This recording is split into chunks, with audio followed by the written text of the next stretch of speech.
দেখুন পুরোটাই ড্রামা ছিল, আর তো কিছু নয়। এবং আমি দিল্লিতে থাকা অবস্থায় আমি এবং আমাদের সম্মানীয় রাজ্য সভাপতি সমীর দা দুজনে মিলে প্রেস করে আমাদের বক্তব্য সেখানেই তুলে ধরেছি। আর আমি সেখানে তো বলেছি গোটা বছর আমরা সামলাই, একটা দিন দিল্লি দেখুন, উঠলো বাই কটক যায়, এই যে কথা, তার অর্থ কী সেটা তো আমরা গোটা বছরই দেখি। বলে এবার দিল্লির লোকেরা একটু দেখুন, কারণ মুখ্যমন্ত্রী গেছিলেন ওখানে একটা অপটিক্স তৈরি করার জন্য, নিজের নিচের কর্মীদেরকে জাগানোর জন্য।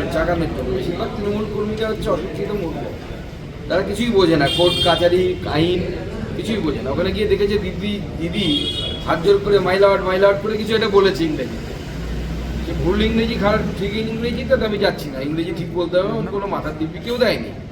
কি বলেছে সেটা তো তৃণমূলের কর্মীরা বুঝতে পারছে না।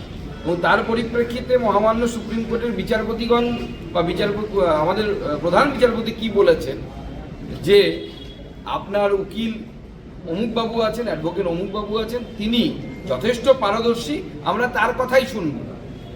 এর মানে হচ্ছে আপনার কথাটা শুনবো না।